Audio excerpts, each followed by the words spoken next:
시작해 네, 주셔도 돼요. 예, 안녕하십니까. 이제 오늘 저희 한국외대정보기록학연구소에서 문학서사와 영화에 나타나는 DMZ 이해 기억에 대한 정신분석학적 접근이라는 테마로 세미나를 열게 됐습니다.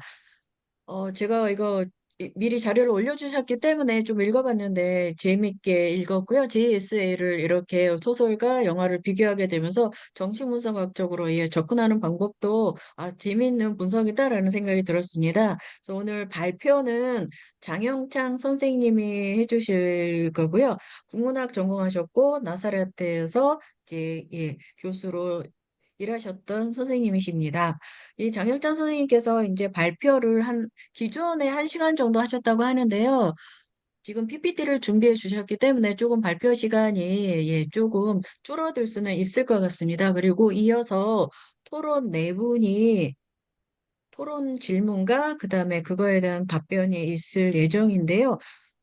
시간상 보면은 한 분당 한 10분 정도? 10분에서 질문하고 답변까지 질문하고 답변 이렇게 되고 그 다음에 이제 플로어에서 한 20분 정도 질문과 답변이 오가면서 아마 이 세미나가 마무리가 될 것 같습니다.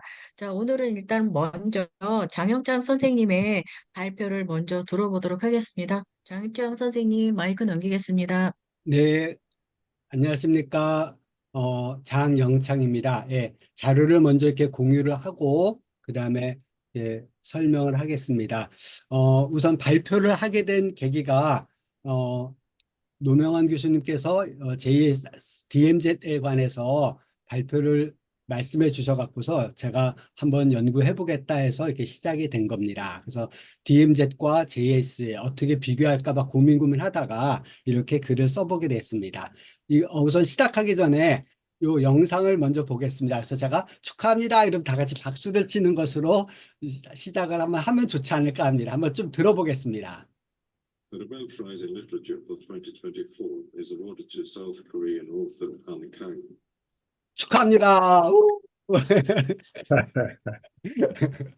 예, 좀 분위기도 바꾸고 또 좋은 일이라서 이렇게 한번 해봤습니다. 그래서 아마 한강이라는 소설가가 이렇게 광주와 제주 그 사태를 갖고서 참 이렇게 글을 쓴 것이 어떤 DMZ하고도 많이 연결이 되는 것 같아요. 이 세 개의 공통점은 실현을 당한 것이고 그 한을 승화시킨 것이거든요. 그래서 정말 어려움을 어떻게 승화시키냐에 따라서 정말 문학이 될 수도 있고 예술이 될 수도 있고 뭐 판소리가 될 수도 있고 정말 창작의 그 상상력의 보고가 되는 것 같습니다. 또 우리가 K-팝 이런 것만 이렇게 본 것이 아니라 이런 것들도 새로운 한류 창작의 원천이 되지 않을까라는 생각을 해봤습니다. 이번 연구의 목적은 이렇게 소설과 영화, 서사 매체와 영상 매체를 어떤 기록 매체 차원에서 살펴보려고 합니다. 왜 또 기록 매체를 강조하냐면요. 제가 이제 어, 우리 노명환 교수님 하시는 이 줌에 들어온 지 한 1년 정도 됐더라고요. 그래서 쭉 공부하고 그러는데 여기다 한번 투고를 해봐야 되겠다는데 관련 논문 읽어보니까 우리 국문하고 너무 거리가 먼 당신이더라고요. 그래서 야 이거 어떻게 실어야 되나 고민하다가 기록 매체라는 차원에서 소설과 영화를 보면 되지 않을까라는 생각을 했습니다. 이것만으로도 부족할 것 같아서 인물의 언행을 통해서 정신분석, 솔직히 정신분석까지는 안 되는데 어떤 심리나 상황을 좀 분석한 것입니다. 네. 어, 우선 소설과 영화는 굉장히 많이 비슷한 점이 많이 있습니다. 공동 경비가 4명이 나오는데요. 이수역, 남성식, 오경필, 정우진 이 4명이 서로 친밀한 관계를 맺게 됩니다. 그러다가 사고로 정우진을 죽이게 되고 이 사고를 수습하기 위해서 오경필은 이제 거짓말로 이렇게 하게 됩니다. 그런 다음에 베르사미, 소피 이렇게 베르사미, 소피로 친 이유는 앞에는 소설, 뒤에는 영화입니다. 이 사람들이 사건의 진실을 파악하기 위해서 수사를 하고요. 이 수사 과정에서 이제 김수혁도 자살하고 물론 여기 남성식도 투신한다는 내용이 있습니다. 그러다가 베르사미 소피는 이 사건을 무마시키면서 넘어가는 것이 공통 서사입니다. 서사를 분석할 때 이 프로그램을 많이 쓰는데요. 안정기, 혼동기, 창발기, 전환기 이렇게 되는데 요거를 쉽게 설명하면 안정기는 발단, 전개, 위기, 임계점이 위기, 그다음에 한계점이 절정, 나머지는 결말 이렇게 보면은 우리가 알고 있던 소설의 구성 요소랑 똑같습니다. 그럼에도 불구하고 이걸 사용하는 이유는 뭐냐면은 어떤 임계점이라는 용어라든지 혼돈기라는 용어라든지 이런 게 상황을 설명할 때 참 도움이 많이 되더라고요. 그래서 이런 용어를 갖고 서사를 분석해보고 두 번째는 이렇게 높낮이를 주고 이렇게 하다 보니까 여기서 임계점에서 이렇게 극한으로 치닫게 되는구나 이런 것을 이제 좀 시각적으로 보니까는 좀 더 아마 이해하기 좋아 갖고서 이런 표를 많이 사용합니다.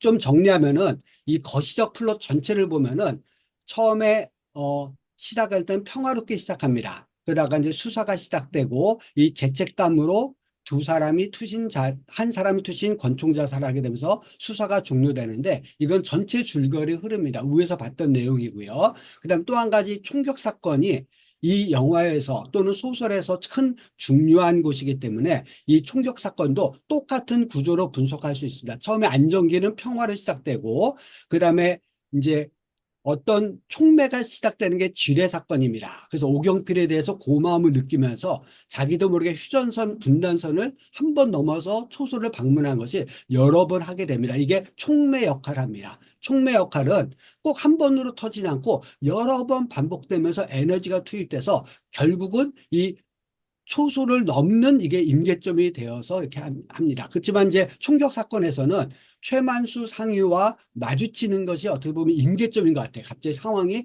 급변하게 되는. 그래서 이 임계점을 지나서 우발적인 총격이라는 어떤 절정적인 사건에 이르게 되고 한계점에 이르게 되고 그 다음에 이제 다시 수사가 시작되는 것으로서 이 총격 사건을 볼 수 있습니다. 이 두 개를 비교한 이유는 뭐냐면은 프랙탈 구조라고 합니다. 일부분이 전체의 거시적인 구조와 똑같다, 비슷하다는 걸 보여주기 위해서 요것을 요약을 해놨습니다. 그거에 대한 설명이 이렇게 이제 사진으로 보면 이렇게 돼 있고 밑에 설명이 간단히 나와 있는데요. 이렇게 안정기, 혼돈기, 촉매, 임계점, 한계점, 새로운 상황 이렇게 이건 이제 거시적인 플롯이고요. 그 다음은 이제 총격 사건도 이렇게 비슷한 구조로 분석을 할 수 있습니다. 이제 구체적으로 소설과 영화 비교에 들어가겠습니다. 소설은 뭐 다 아시다시피 문자 매체이고요. 그 다음에 이 소설은 묘사와 설명을 바탕으로 한 서사적 흐름으로 진행이 됩니다. 이 서사적 흐름은 보통 시간의 흐름상으로 진행이 돼서 소설은 시간 중심의 서사라고 말할 수 있습니다. 이에 비해서 영화는 영상 매체를 사용하고 어떤 기술이 들어가기 때문에 일단 서사, 묘사와 설명으로 된 대사가 밑바탕이 되면서도 여기에 이미지와 영상 기술이 합쳐져서 그것을 좀 더 시각화하는 것이 많이 특화가 되어 있습니다. 그러다 보니까는 소설이 시간 중심의 서사로 쭉 진행되는 데 반해서 영화는 공간 이미지를 많이 강조하고 어떤 긴박감, 그 순간 이런 걸 강조함으로써 공간 중심의 서사라고 이야기를 할 수 있습니다. 일반적으로 소설과 영화의 상호 영향 관계는 초기에는 이렇게 소설에서 영화로 일방적인 어떻게 보면 삼투적인 영향을 주고요. 조금 더 오래 지나면 요즘은 오히려 영화를 보고서 소설에 영향을 주는 서로 상호 작용하는 경향도 있습니다. 단지 여기 DMZ과 JS는 이렇게 일방적 삼투적 영향을 준 관계입니다. DMZ이 시간의 흐름에 따라 사건을 서술하는 시간 중심의 서사라면 JS는 공간 이미지를 형성하는 공간 중심의 서사입니다. 아마 도표를 좀 이해하면 밑에 서술한 것들은 다 도표에 따라서 하나하나씩 설명한 것입니다. DMZ에서는 이현우, 김수여, 이강민. 이강민은 이현우의 아들이고요.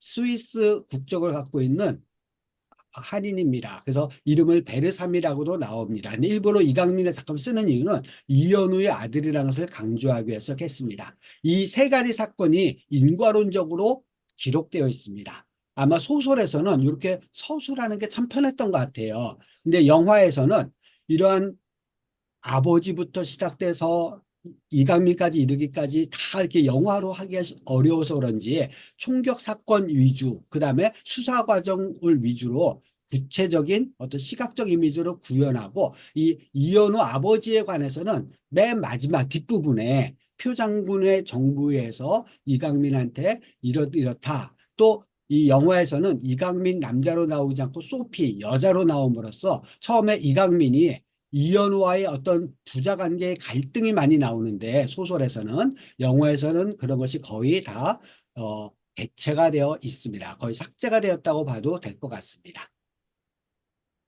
이번에는 인물, 시점, 플롯을 소설과 영화 비교해 보겠습니다.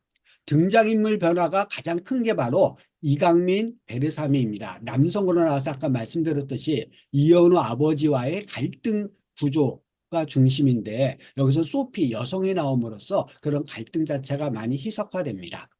시점은 소설에서는 다 1인칭 주인공 시점입니다. 좀 이따 뒤에서 보겠지만 3명이 중요한 인물들인데 이 3명이 다 1인칭 시점으로 보면서 표현이 되고 있습니다. 그렇지만 영화는 카메라를 통해서 거시적 시점을 많이 보여주고요. 뒤에도 나오겠지만은 이렇게 360도 돌리는 시점이라든지 아니면 한 명 한 명 인물을 보여주는 시점이라든지 이렇게 해서 이 카메라 기법을 많이 사용했고요. 두 번째는 등장인물이 바라보는 게 바로 또 시점이기도 합니다. 어떻게 보면 등장인물이 바라보는 게 소설에서 서술자 중심의 1인칭 시점하고 좀 비슷합니다. 그래서 이 등장인물이 바라보는 것이 우리 화면에 보여줌으로써 우리가 느끼게 됩니다. 그 다음에 독자는 아무래도 글을 읽음으로써 나타난다면 영화에서는 관객의 수용 시점도 집어넣을 수 있을 것 같습니다. 거시적 플롯은 이현우의 포로 수용소 과거 사건에서 시작하여 이강민의 조사하는 것, 그 다음에 이현우와의 갈등, 이런 것들이 나타난 걸 반해서 영화에서는 이 아까 말씀드렸듯이 포로 수용소 사건을 아주 짤막하게 처리했습니다. 그 다음에 참 재밌는 거는 이 군견 에피소드가 소설에서 굉장히 중요하거든요. 조건반사로서 총을 쏘게 된 게 나도 모르게 쏜 것이다 라는 것을 뒷받침해주는 근거로서 군견의 조건반사 훈련을 많이 집어넣으면서 반공이데올로기가 이렇게 무섭게 나타난다 하는 것인데, 여기서는 북한의 강아지로 대체해서 그냥 해악성만을 추구하고 있습니다. 제일 중요한 이 총격 사건, 이것을 이제 소설에서는 역시 1인칭 시점으로, 그 다음에 이것을 보여주기 하기 힘드니까는 그냥 이수혁 병사가 그냥 다 그 설명하는 걸로 이렇게 끝날 상황을 설명하고 있습니다. 그에 비해서 소설은 이 총독 사건의 현장감, 긴장감, 막 어떤 배경음악을 넣는다든지 이렇게 하면서 이런 것을 잘 살려놨습니다. 중요한 게 이제 인식 방법인 것 같습니다. 이제 소설에서는 이렇게 3명의 시점을 통해서 역사적 흐름에 의한 인과론적 인식인데요. 물론 이거는 독자가 인식할 수도 있고 인식할 수 없지만은 이제 분석을 해보면 이 3가지 사건을 통해서 이렇게 연결시켰다는 것을 볼 수 있습니다.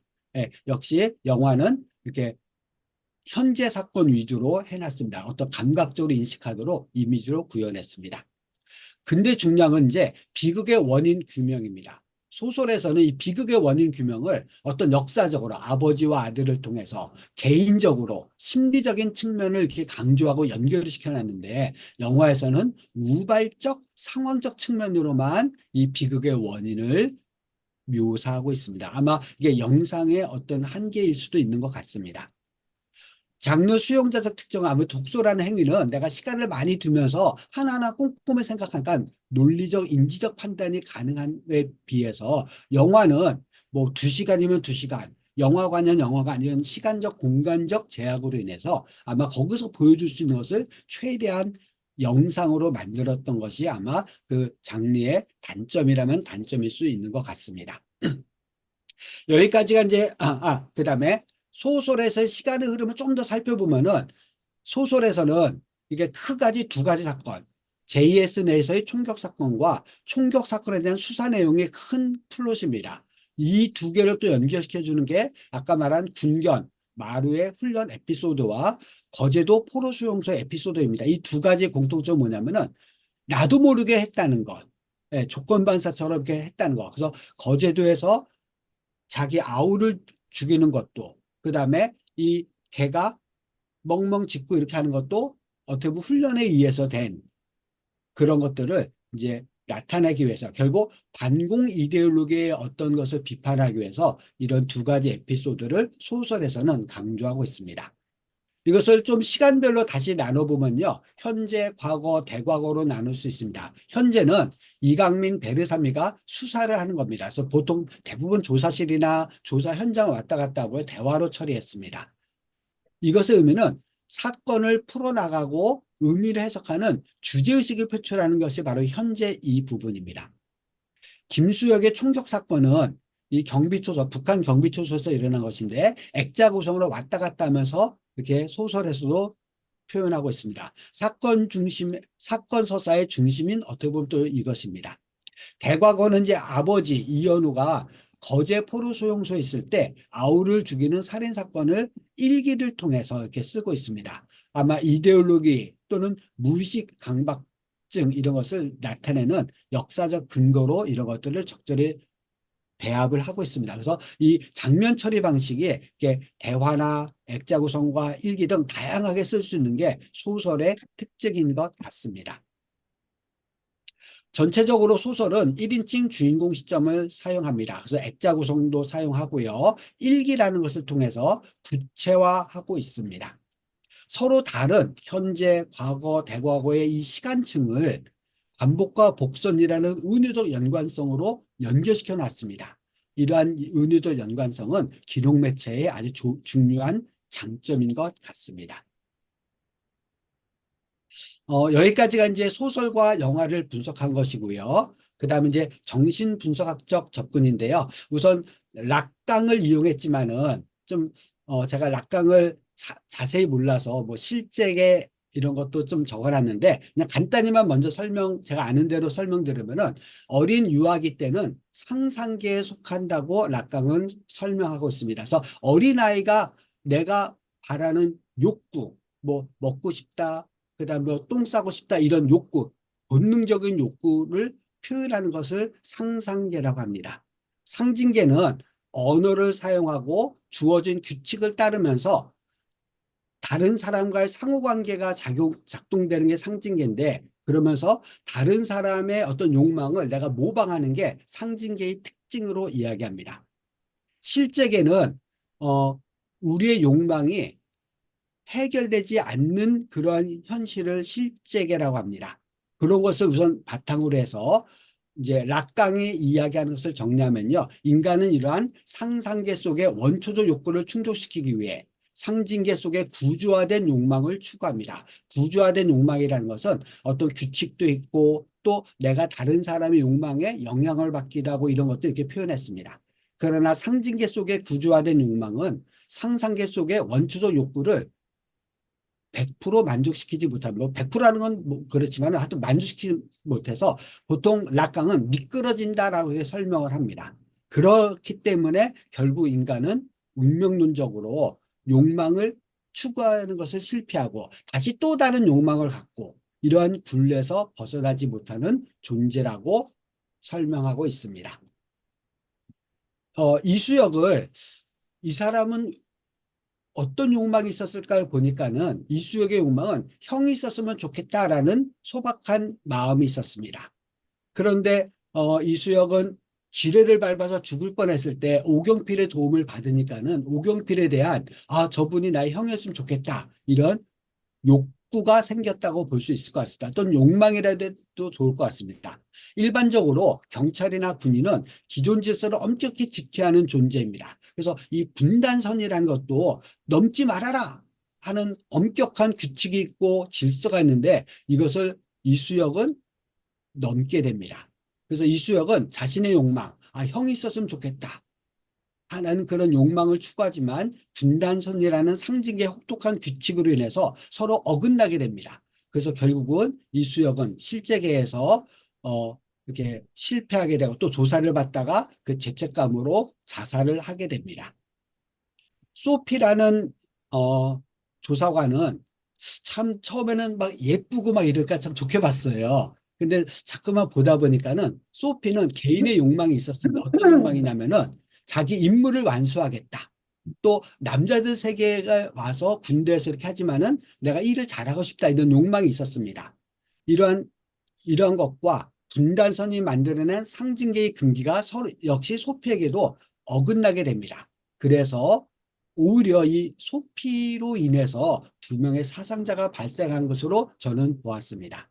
그래서 인간은 어떻게 보면 피동할 때 피자고요. 던질 투자입니다. 그래서 내 의지와 상관없이 세상에 던져진 존재로 태어나서 내가 욕망하는 것을 추구하다가 어떤 금기되는 것 사이에서 이 갈등을 하다가 결국은 나는 원치 않았지만은 이렇게 다른 사람을 죽이게 되는 이 비극을 맞이하지 않았나라고 분석을 해봤습니다. 여기 나오는 군인들을 일부러 현실 추구와 자유 추구, 긍정적, 부정적이라는 잣대로 이렇게 나눠봤습니다.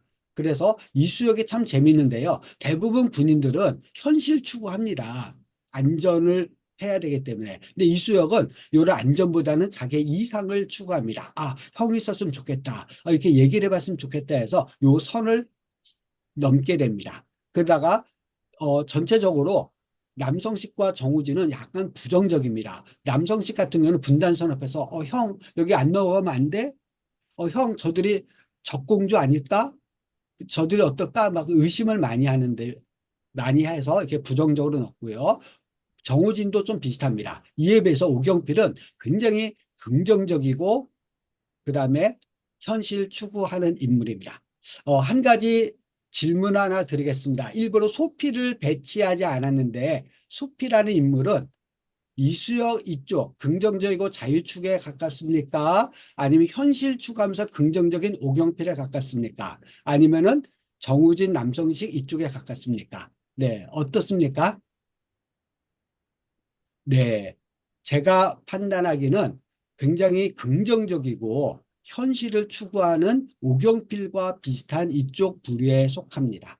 그런데 아쉽게도 오경필과 소피의 언행과 지표를 비교해 보면은 좀 180도 달라집니다.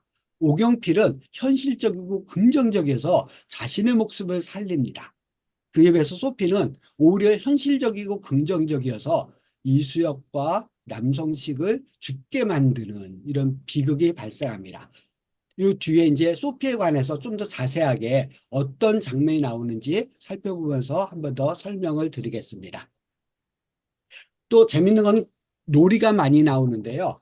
오징어 게임에서도 참 놀이가 많이 나왔는데 그 락장식으로 분석한 것을 봤는데 참 재미있게 해놨더라고요. 그래서 그런 것처럼 어떻게 이 놀이를 분석을 할까 해서 활동적이다, 비활동적이다는 것으로 이렇게 나눠봤습니다. 그러니까는 닭싸움이나 손바닥 밀어내기 이런 것도 굉장히 활동이 좀 많은 거고 공기놀이는 약간 활동이 적지만은 그래도 아니 비활동은 아니가 여기다 집어넣어놨습니다.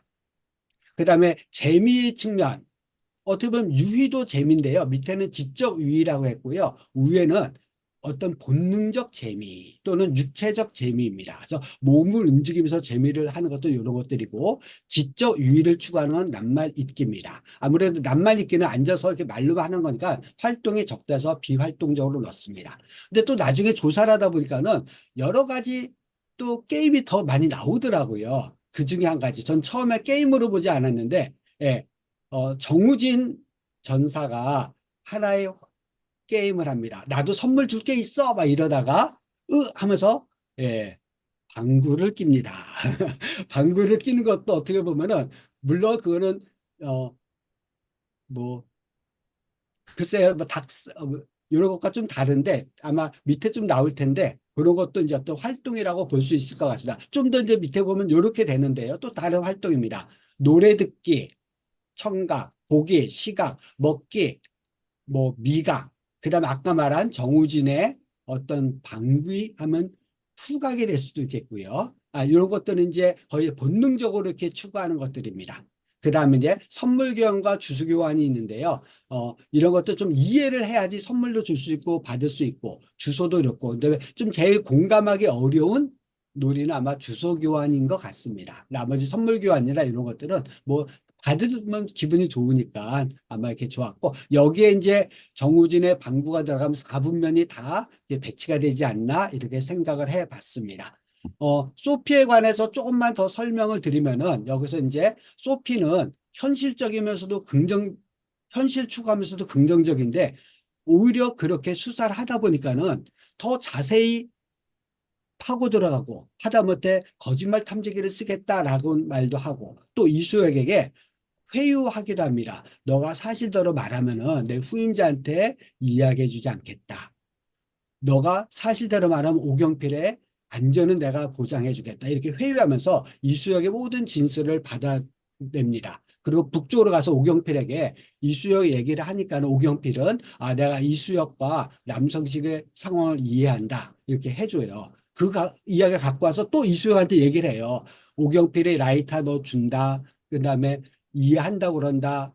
그러면서 오경필의 말하면 이수혁 너가 정우진을 쌌다고 하더라라는 말을 대수롭지 않게 얘기를 하더라고요. 그러니까 이수혁은 그 말을 듣고 충격을 받아요. 그 막 처음에 총격 있을 때는 내가 쌌는지 모르는데 막 이렇게 해서 설마 내가 쌌을까 이랬는데 이 소피가 너가 총을 쐈지 않았나라고 오경필이 얘기했어 하고 무의식적으로 얘기한 것이 이수혁의 자살을 하게 되는 계기가 됩니다. 그래서 참 소피는 긍정적으로 많이 보고 막 이랬었는데 요거 때문에 좀 참 현실계에서는 이런 비극도 일어날 수 있지 않을까라는 생각을 하게 되었습니다. 우선 제가 여기까지 설명을 드리고요. 이제 아마 토론을 많이 해주실 것 같습니다. 그럼 다시 이제 본문도 보면서 설명하고 이렇게 하겠습니다. 네, 우선 여기까지 발표하겠습니다. 감사합니다. 네, 수고하셨습니다, 선생님. 원고 준비하시느라고 고생 많으셨고, 발표까지, PPT까지 준비하시느라고 고생 많으셨습니다.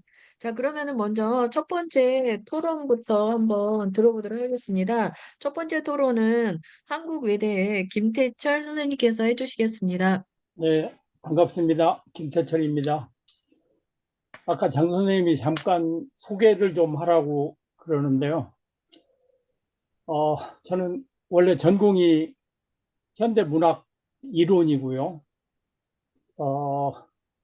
영국 서식스 대학에서 박사를 했고, 한동안 지금 강정구 선생님이 계시는 성결대학 영문과에 있다가 외대에서 강의하다가 지금은 이제 정년으로 다시 학생으로 돌아간 상태입니다. 지금 저는 매우 행복하게 살고 있습니다. 예전에 강의할 때는 읽다가 끊기는 경우가, 책 읽는 게 끊기는 경우가 많았는데 지금은 책 한 권을 붙들면 끝까지 읽을 시간이 충분하고, 그런데도 뭐 계속 방해받는 일들이 많아서 백수가 과로사한다 이런 말을 실감하면서 살고 있습니다. 네, 장영창 선생님 덕분에 오래전에 봤던 영화를 다시 볼 수 있어서 정말 좋았습니다. 그런데 그 게으른 탓에 소설까지는 못 읽었고 지금 제가 토론을 하게 되니까 토론에 한계가 있을 것 같아요. 그런 점을 조금 양해해 주시기를 바라겠습니다. 더군다나 제가 이제 국문학 전공도 아니고 그래서, 그리고 아까 장 선생님이 그 노벨 문학상 받는 그런 장면을 이렇게 발표 장면을 이렇게 영상으로 가지고 오셨던데 저도 그 한강에 조금 이제 딴 얘기를 좀 하면 한강에 채식주의자를 오랫동안 강의를 했습니다. 그 번역을. 근데 맨 처음에 제 이제 태도의 변화에 대해서 말씀드리려고 하는데요.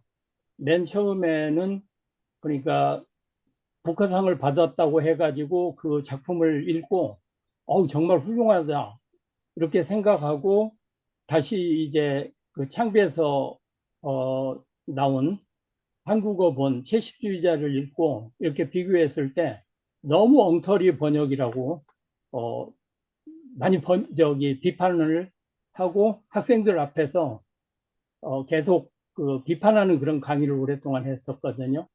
그런데 어느 순간에 이런 생각이 들어요. 이 책을 사서 읽는 사람들이라는 게 자기 돈을 들이고 자기 시간을 들이는데 우리가 너무 소위 말하는 그 포리나이제이션, 이국화 번역 이런 거를 우리가 이렇게 학자들은 되게 그거 많이 중시하는데 그런 거를 꼭 고집해야 될 것인가 이런 반성적인 생각을 하면서 슬며시 태도가 조금씩 바뀌기 시작하는 걸 제가 느꼈습니다. 10여 년 동안 그걸 강의하면서. 그러다 지금은 아까 말씀드렸듯이 독자라는 그런 사람들이 대체로 시간과 돈을 들이는 건데 그걸 강요할 수 있겠느냐 이런 생각 쪽에 더 가까워져 가지고 그 번역을 훌륭한 번역으로 이제 생각을 하는 쪽으로 기울어져 있습니다. 그렇게 하다 보면 또 이런 생각도 들어요. 저도 영어를 잘한다고 자부를 하는데 제가 이렇게 한국 문학 작품을 번역을 해서 영국 사람들이 읽고 감동할 것인가? 이번에 그러니까 대표적인 예가 뭐냐면 그 황석영의 철도원 3대가 그 부커상 후보에는 올라갔지만 상을 결정적으로 받을 수 없었던 이유가 제가 읽어보기에는 그 박진감 넘치는 작품이 번역을 거치면서 아주 단조로운 작품이 되어버렸어요. 그러니까 이야기의 힘 때문에 황석영 이야기의 힘 때문에 후보까지는 돼도 상 받기는 조금 힘든 작품이 됐겠구나라고 상을 못 받고 나니까 그런 생각을 하게 됐습니다. 그래서 번역의 중요성 이게 크구나 그런 생각을 했다라는 말씀 드리고 이제 오늘 주제로 돌아가겠습니다. 죄송합니다. 이게 지금 대체로 우리 이제 문학이나 문학 주변 이렇게 말씀드리는 것도 죄송한 말씀인데 문학을 연구하는 입장이기 때문에 문학 주변이라고 하는데 이렇게 두 가지 장르 사이에 다시 쓰기라는 말은 20세기 후반에 포스트 구조주의의 영향을 받던 시대 그러니까 포스트 구조주의 중에서도 그 정신분석학의 영향을 받은 사조들 이런 데서 쓰는 다시 쓰기라는 용어를 많이 썼는데요. 그러니까 그 문법이 다른 두 장르 문법이 다르다 이 말은 작동 원리가 다르다는 뜻입니다. 문법이 다른 두 장르 사이에 다시 쓰기가 왜 일어나는가 이런 거를 포스트 구조주의의 일파들이 연구를 많이 했습니다. 그런데 거기서 대체로 얘기하는 그 논지가 뭐냐면 이것도 정신분석학에서 나온 용어입니다만 그 리라이팅이 왜 일어나느냐 억압의 귀환과 반복 충동 이런 말을 씁니다. 그러니까 원래 작품에서 억압되었던 것들을 다시 쓰기를 통해 가지고 드러낸다든가 아니면 원래 있었던 작품 속에 있었던 요소를 되풀이하고자 하는 충동 이런 것 때문에 다시 쓰기가 일어난다라고 이야기를 합니다. 그래서 대표적인 다시 쓰기가 영화로 다시 쓰기 한다든가 아니면 그 이제 20세기 이후에 그 이전에도 다시 쓰기의 역사는 길죠. 예를 들면 그리스 로마 신화의 그런 서사시적인 요소들이 조형 예술이 된다든가 중세나 르네상스기에 회화가 된다든가 성경의 에피소드가 회화가 된다든가 이런 것도 다 다시 쓰기에 한 예로 볼 수 있을 것 같아요. 그런데 이제 특히 20세기 후반 이후에는 그 소설을 영화화하거나 영화를 영화화하거나 아니면 드라마를 영화화하거나 영상 예술의 발달로 그런데 이런 다시 쓰기에도 아까 말씀드렸던 그런 억압의 귀환이라든가 반복 충동은 충분히 드러나리라고 생각합니다. 그래서 다시 쓰기를 시도하는 그런 작가나 영화 감독들도 어떤 이데올로기적인 측면에서 접근 가능하고 그걸 연구하는 학자들도 그러리라고 생각을 합니다. 자, 그러면 이제 오늘 이 장 교수님의 연구로 돌아와서 소설 DMZ가 다시 쓰기 한 영화 JSA로 A 이거를 지금 장 선생님 주로 다루고 있는데요. 제가 이해한 그러니까 영화를 제가 다시 보고 예전에 봤을 때하고는 또 다르게 좀 이해가 됐는데 제가 이해한 거를 먼저 말씀을 드리겠습니다. 영화 JSA는 한반도 남북의 분단 이데올로기를 남성 이데올로기와 중첩시켜서 그러니까 한반도의 분단 이데올로기를 크게 봐서 남성 이데올로기의 한 단면으로 보고 있다라고 이해를 하고 싶습니다. 그래서 결국은 두 이데올로기를 동일시함으로써 남성성의 양면적 발현을 제시한 영화다. 이렇게 이해하고 싶습니다. 이 말이 무슨 소리냐? 그러니까 언뜻 보기에는 남과 북의 군인들 사이의 관계가 소위 요즘 표현으로 하면 브로맨스적이라고 일컬어질 만큼 아름다운 우애로 그려지고 있는 반면 남북 체제의 대결과 경쟁은 문명과 동떨어진 남성 세계로 그려지고 있습니다. 이 남성 세계는 여성화된 중립국의 적극적인 개입으로도 균열을 낼 수 없는 세계입니다. 그래서 제가 아까 장 선생님하고 시작하기 전에 왜 남자 중립국에 파견된 장교가 왜 남자에서 여자로 바뀌었냐 이렇게 질문을 드렸는데 제 생각은 그렇습니다. 이렇게 남성적인 이데올로기가 지배하는 사회에 여성성의 개입 이걸로 뭔가 균열을 낼 수 없을까 했는데 실제로 균열이 불가능한 세계인 거죠. 자, 하지만 이 영화는 우정과 그 이면인 적대적 공존을 동시에 추구하는 남성의 세계를 묵인할 수밖에 없는 여성성의 한계를 드러내는 순간, 그러니까 그 여성성의 한계라는 게 포기하는 거죠. 소피가 자의반 타의반으로 이걸 더 이상 못하고 포기하는 순간 한 축이 무너지는 남성성을 포착한 그런 아주 훌륭한 작품이다. 빼어난 작품이다. 이 말은 무슨 소리냐면 이수역의 자살 이게 이거를 포착한 그 마지막 장면입니다만 이게 매우 훌륭한 그런 감각의 작품이다. 그렇게 읽어냈습니다. 자, 주인공 이수역의 자살은 무력한 여성성이 폭력적인 남성 세계를 묵인 내지는 타협함으로써 현상 유지를 방조하지만 우리 세계가 그렇죠. 여성성이 대체로 남성 세계를 묵인하거나 방조할 수밖에 없는 거죠. 왜냐하면 남성 세계가 훨씬 더 폭력적이고 힘이 있으니까.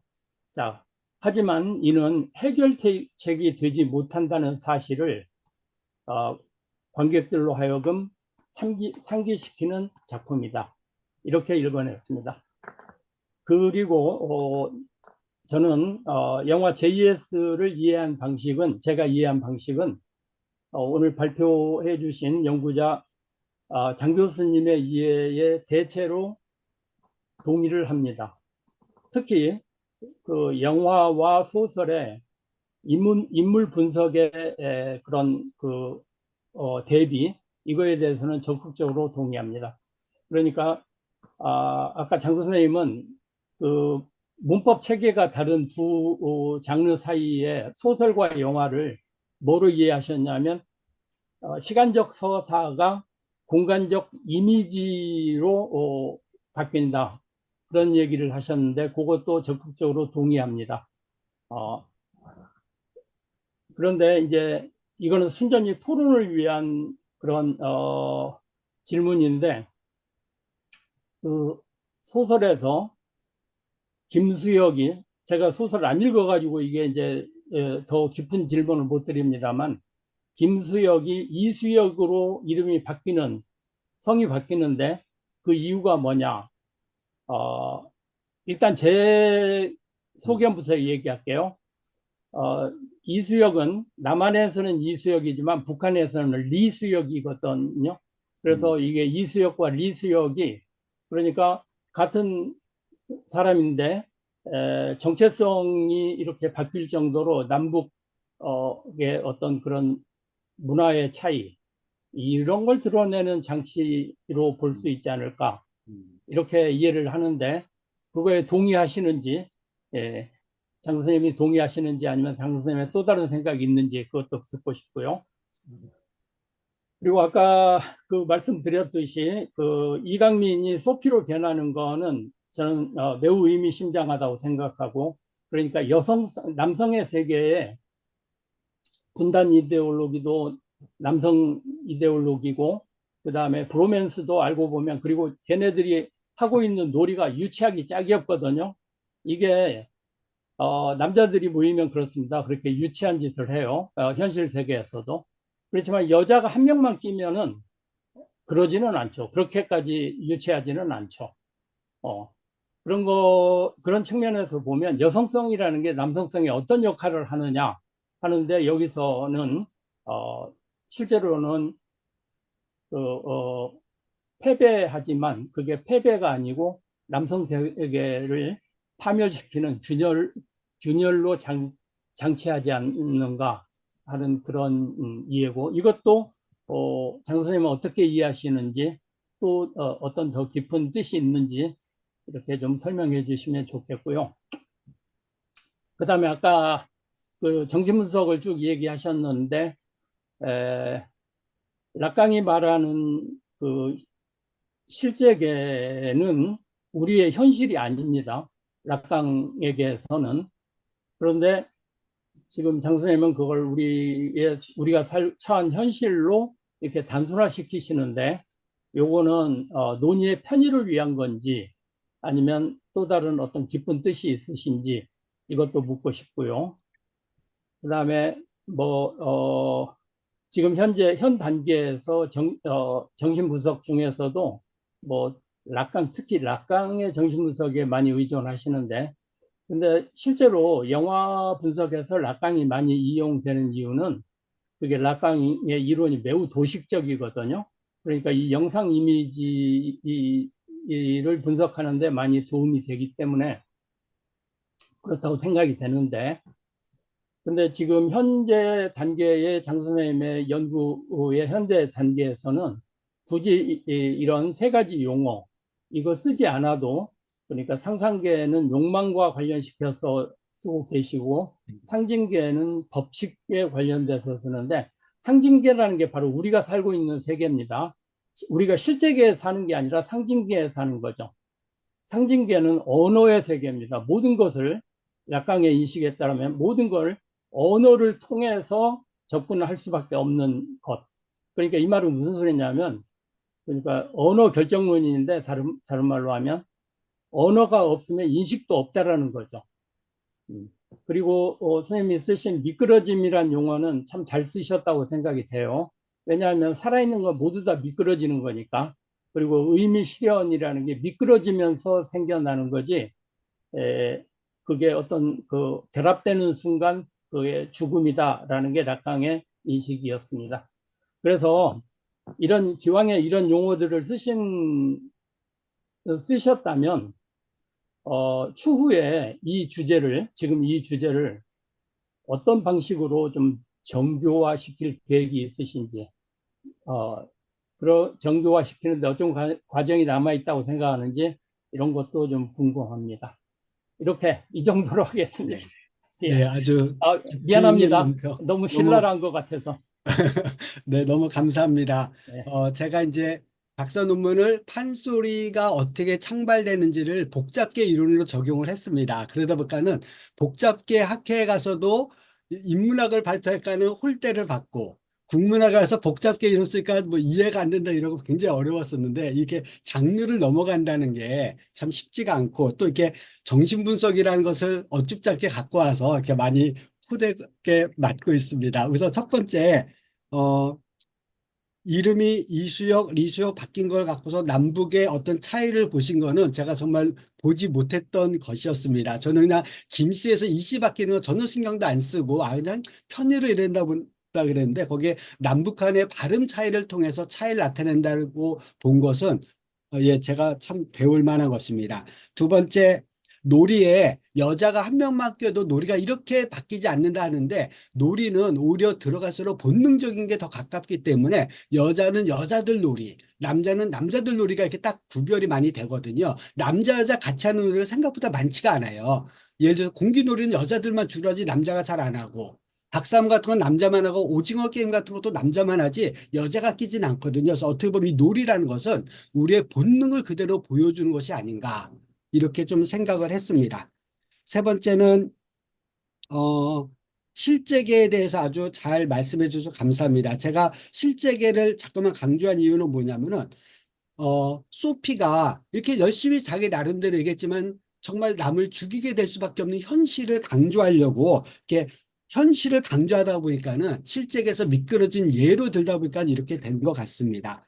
그래서 그거는 제가 좀 더 잘 살펴봐서 실제를 어떻게 써야 될지 아니면 실제를 쓰지 못한다면은 그냥 현실에서 소피는 원하지 않은 이런 불상사 일이 생겼다라는 수준으로 마무리하면서 글을 만들겠습니다. 앞으로는 지금 여기서 정신분석이란 말을 썼는데 그냥 정신분석이란 말을 빼고서 이렇게 써도 괜찮을 것 같다는 말씀에 공감을 하고 그거 없이 그냥 그 상황을 특히 제가 이제 공을 들였던 것은 그런 상황이 나오게 된 장면 하나를 다 찾아서 번호 1, 2, 3, 4, 5번 먹이면서 이 사람이 현실적이다 뭐 이런 것을 좀 구체적으로 드러냈는데 그렇게 이야기를 서술하면서 정신분석 이런 말을 좀 가급적 빼는 게 오히려 더 무난하지 않을까. 이 정신분석에서 욕을 덜 먹지 않을까 이렇게 생각을 했습니다. 네, 이 정도로 답변을 하겠습니다. 네, 감사합니다. 네, 고맙습니다. 어떻게 답변이 되셨는지 모르겠습니다. 첫 번째 질문에 답변이 안 된 것 같은데, 저는 그 남성성과 여성성? 여기에서 결국은 그 여성이 등장한 게 여성성의 한계를 드러난 게 아닐까? 그래서 해결이 되지 못한 걸 보여준 게 바로 주인공을 등장시킨 것이다라는 질문이 어, 있었는데, 그거는 어떻게 생각하시는지. 네네네. 네, 그것도 제가 좀 말씀을 못 드리고 놓쳤는데, 저는 처음에 여자를 소피로 바꾼 것이 이제 소설에서는 그 역사적 원인을 이현우 아버지에서 이강민까지 이어지는 것을 했는데 그걸 뺐거든요. 아마 영화에서는 그렇게 역사적으로 킨 것을 연결시키는 것이 쉽지가 않기 때문에 장르의 성격상 뺀 거로 생각을 했었는데, 어, 글쎄요, 이것이 또 한 가지는 여성성이라는 것을 갖고서 남성의 세계를 분석하는데 한계를 느꼈다. 이런 것도 아마 일리가 좀 있는 것 같습니다. 그렇지만은 또 이 여자는 자기 임무를 완수하기 위해서 끝까지 막 하거든요. 이렇게 막 너 해고됐어 하는데도 북한에 가서 만나고 막 이렇게 하는 거 나오는 걸 봐서는 단순히 여성성을 통해서 어떤 것을 무마시키려고 했다기보다는 오히려 여성성을 이용해서 그 밑에 깔려 있는 모순을 더 드러내려고 영화는 보여주기 위해서 쓴 것이 아닌가라고 저는 생각을 했었습니다.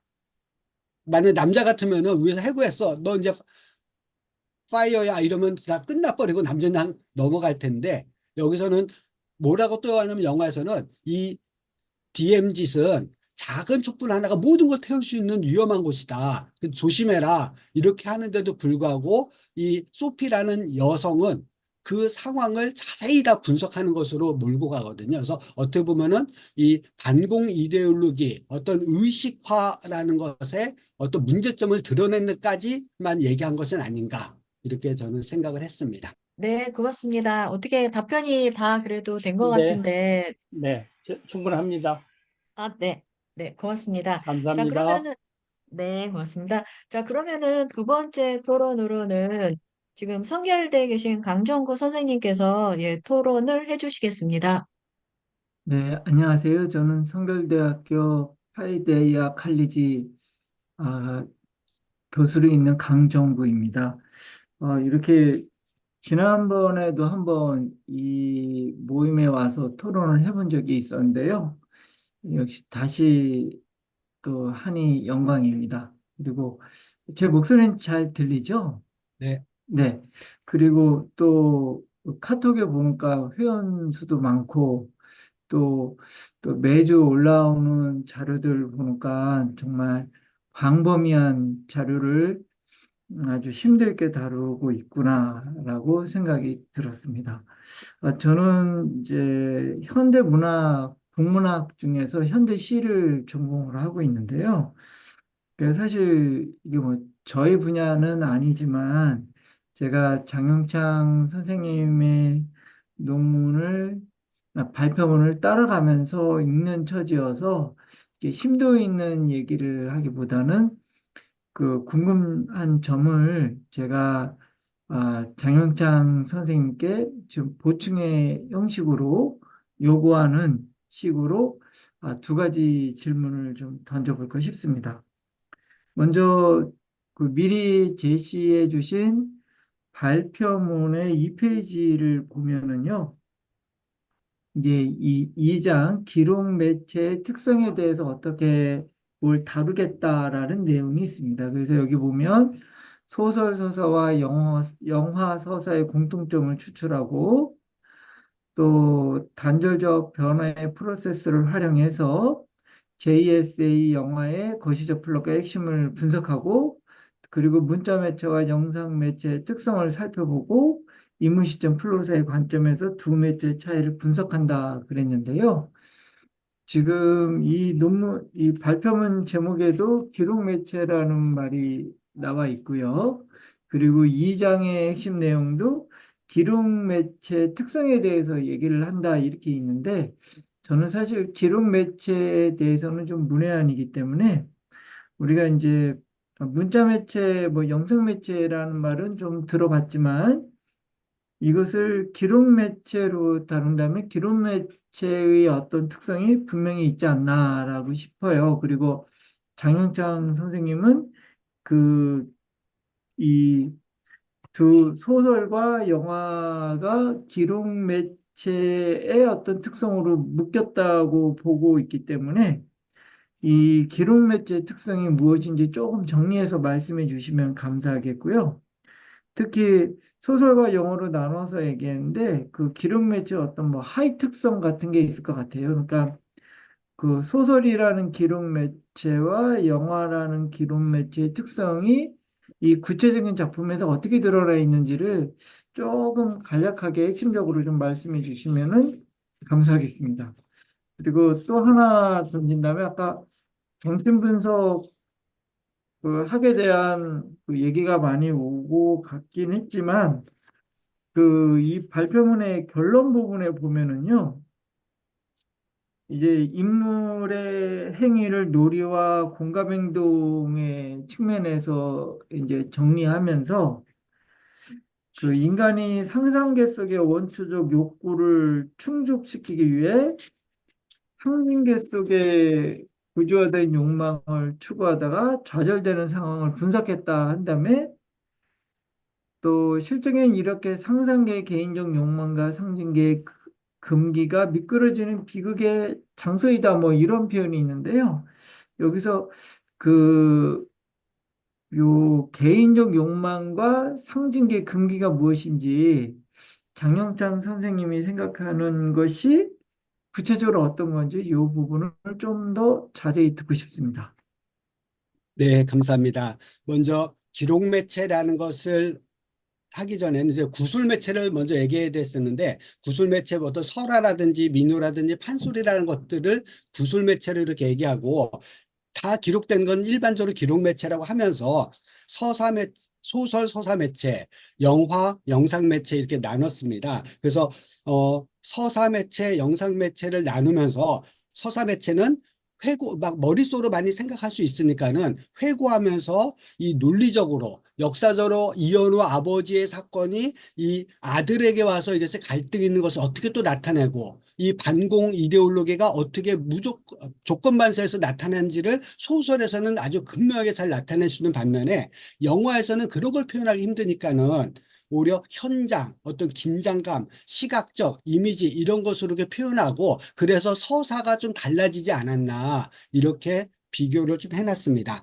두 번째 미끄러지면 이제 소피 같은 경우에는 정말 자기가 이 임무를 완수하겠다. 내가 직장인으로서 일을 열심히 하겠다 해서 열심히 한 것이 오히려 의도하지 않게 다른 사람으로 하여금 투신자살하고 권총자살하게 만드는 것이 현실에서 미끄러짐이 아닌가 이렇게 분석을 하기 위해서 그렇게 표현을 해놨습니다. 또 한 가지는 소피는 정말 현실 추구하고 긍정적인데 오경필하고 많이 다르지 않습니까? 오경필은 정말 거짓말까지 하면서 막 이렇게 현실 추구를 굉장히 많이 해요. 그렇지만은 그런 걸 통해서 오히려 자신의 목숨을 살리는 것 같아요.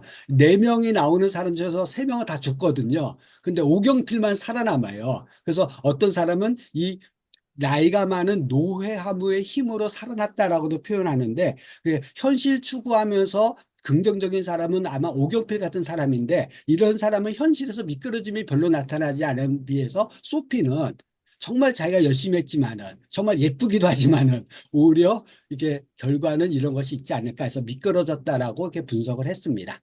네, 이상입니다. 네, 예, 수고하셨습니다. 네, 어떻게 답변이 되셨나요? 강정근 선생님? 네, 그 장 선생님께서 잘 말씀해 주셔서요. 좀 더 이해가 잘 되는 것 같습니다. 네, 네, 고맙습니다.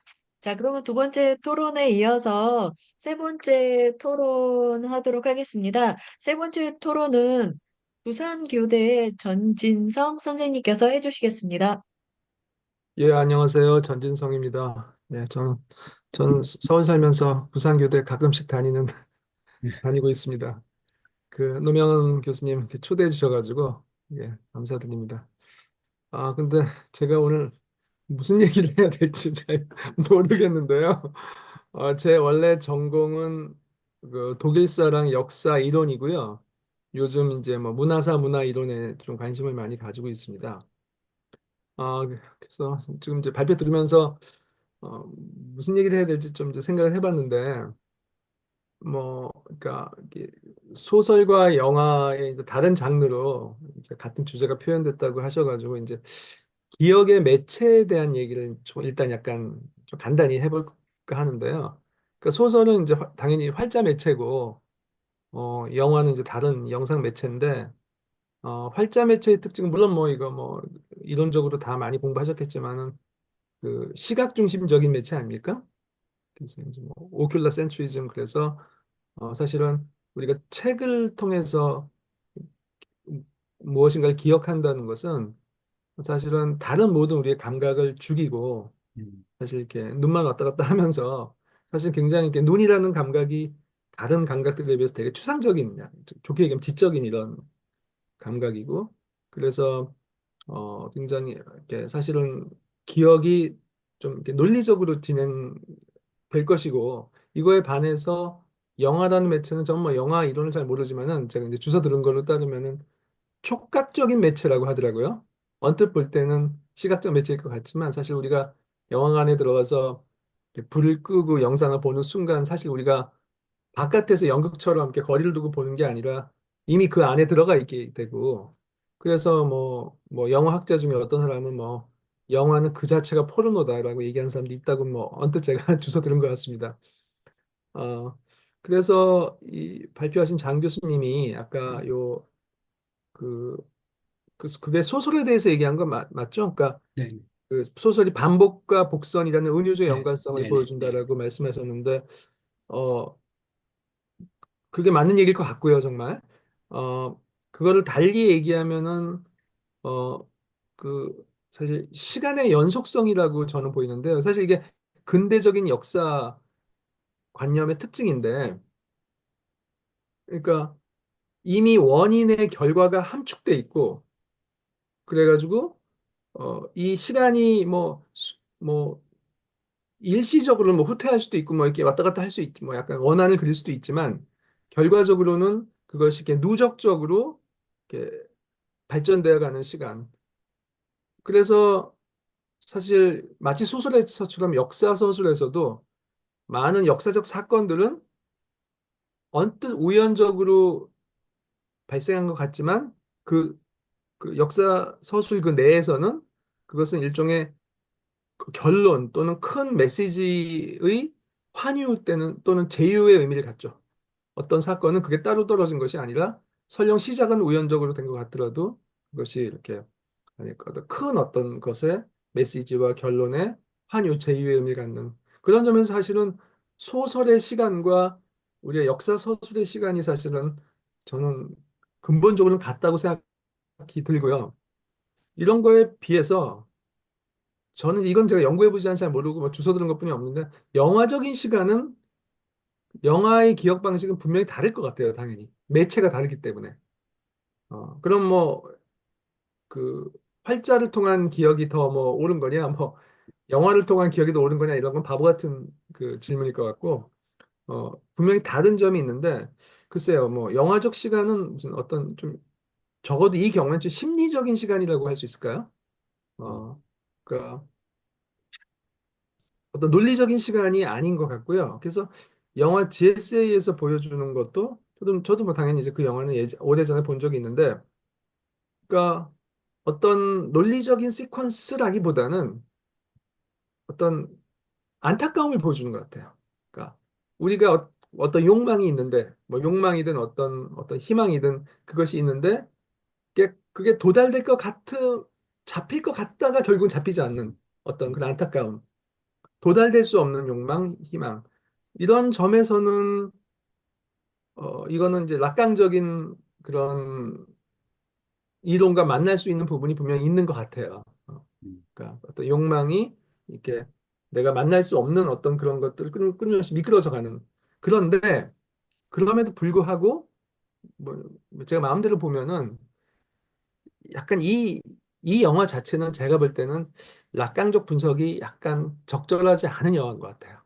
어, 어떻게 잘 했으면 거기에 잘 맞을 수도 있을 것 같은데 이 영화 자체를 보면 아닐 것 같은 게 정말 낙관적인 영화였다면 그러니까 그런 측면이 있다면 사실은 이렇게 통일이 못 되는 거에 대한 아쉬움으로 그러니까 통일이라든가 어떤 그런 남북 교류가 되지 못하는 거에 대한 아쉬움으로 끝날 게 아니라 오히려 통일이라는 것이 오히려 타자의 욕망이라는 걸 보여줬을 때 저는 더 낙관적일 수 있지 않았을까라는 생각이 들거든요.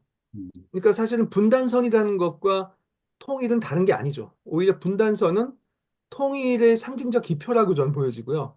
통일이란 욕망의 상징적 기표가 분단인 선이라고 본다면 그 오히려 분단선과 통일이라는 욕망이 가지고 있는 우리의 어떤 상징계를 어떤 넘어서는 어떤 그런 그 너머를 보여줄 수 있다면 그게 실제겠죠. 그러니까 그 아까 말씀 나오셨듯이 이렇게 실제가 정말 우리 현실이 아니라 그 상징계를 초월하는 그 뛰어넘는 어떤 무엇인가를 암시할 수 있었다면은 이 영화가 조금 더 낙관적으로 분석이 더 맞았을 것 같은데 이 영화는 그런 점에서는 좀 그냥 안타까움을 보여주긴 하지만 그 안타까움이 그냥 뻔한 안타까움인 것 같아요. 너무. 뭐. 그냥 상징도 안에 그냥 머물러 있어요. 영화 자체가. 그 이상의 무엇인가를 암시하지 않기 때문에 제가 볼 때는 낙관적 분석과는 좀 약간 안 어울리지 않을까라는 생각이 들고요. 물론 이제 뭐 제가 무슨 낙관 전문가도 아니고 저도 뭐 어설프게 배운 걸 가지고 지금 생각하는 거고요. 그래서 사실 저는 이제 질문이 명확하지는 않은데 그냥 좀 크게 그러면 영화적 시간과 소설적 시간이 좀 약간 약간 이론적으로 정리하자면 어떤 차이를 얘기할 수 있을까라는 뭐 좀 추상적인 질문을 하고 간단히 마치도록 하겠습니다. 뭐 설명하실 수 있다면 예, 네, 네. 부탁드립니다. 예.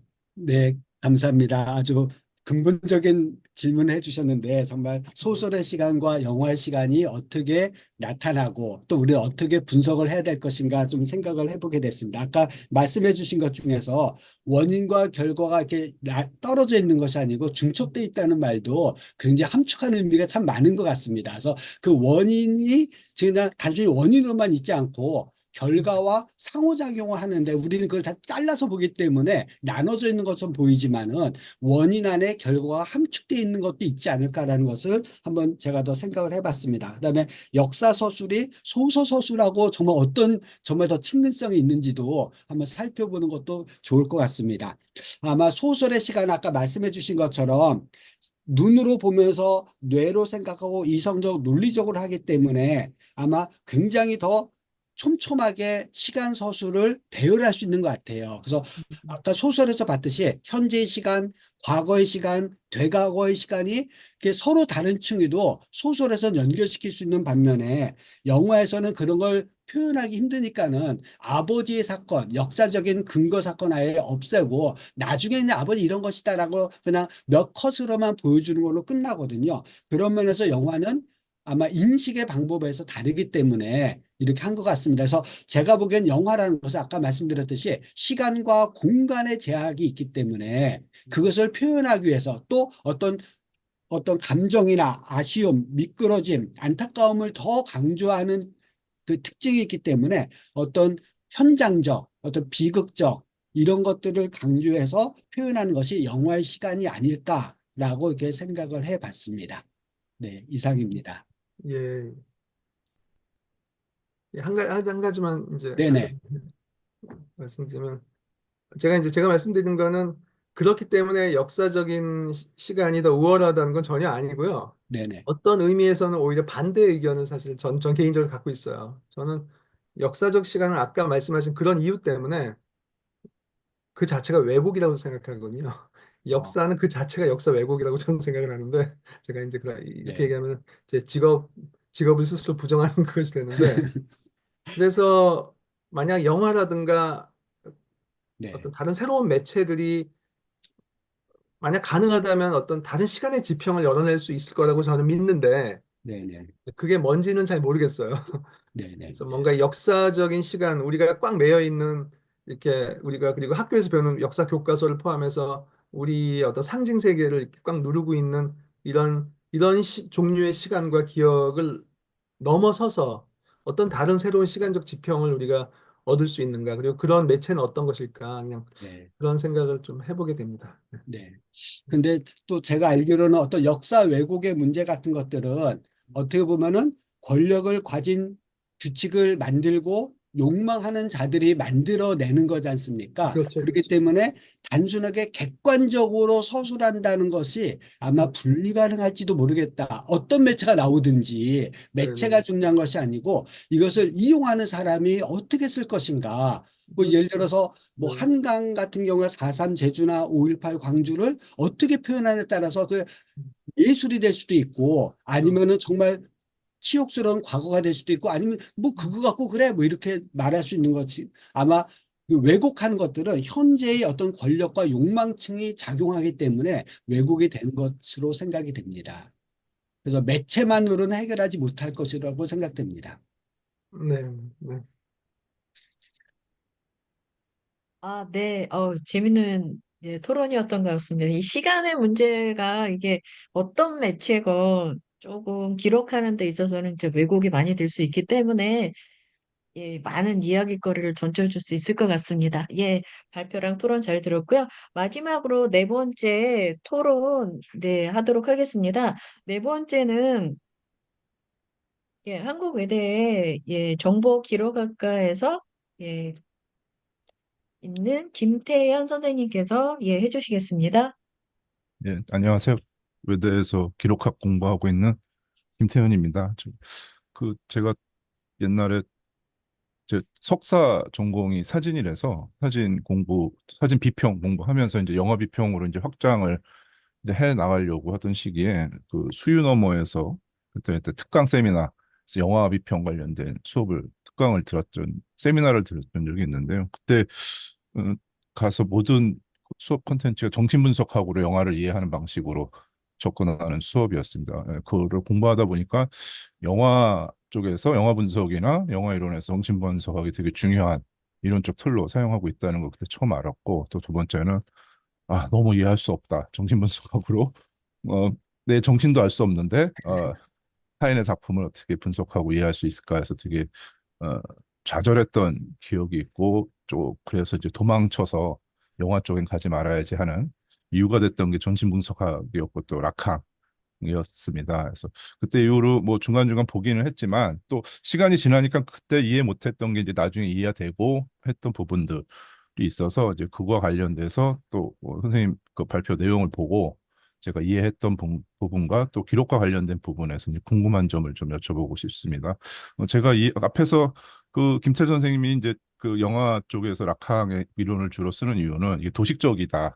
그래서 설명하기 쉽고 구조화하기 쉬워서 이렇게 쓰는 것 같다라고 말씀하신 거에 저도 이제 최근 들어서 그런 생각을 좀 많이 하게 됐고요. 특히나 락강의 상상계, 상징계, 실제계는 락강 자체도 말하고 있지만 이게 시간적 서사 구조를 가지고 있는 도식이라고 생각이 많이 들거든요. 어렸을 때 어떤 세계에 있는가, 그리고 언어 세계에 들어갔을 때 사회 안에서 우리 어떻게 사는가, 그리고 그거 사이에서 빈틈이나 그 미끄러짐 속에서 우리가 인식하지 못하는 또 정신 분석에서 또 다른 쪽에서 이제 그뭐 무의식이라고도 얘기를 하는 그런 공간이 우리의 삶에 어떤 영향을 미치는가를 주로 이제 이야기를 하는 거라고 생각이 드는데요. 그게 그 소설적 의미 구성을 하는데 아주 정확하게, 그러니까 소설적 의미 구성도 사실 도식적이라고 생각이 들거든요. 제가 그 중고등학교 때 이제 배웠던 거를 보면 이제 쉽게 뭐 발단 전개 위기 절정 결말이라고 하는, 이거는 이제 의미를 메시지를 전달하기 위해서는 말하고자 하는 바를 우선 구조화해야지 그게 메시지가 전달되기 때문에 이런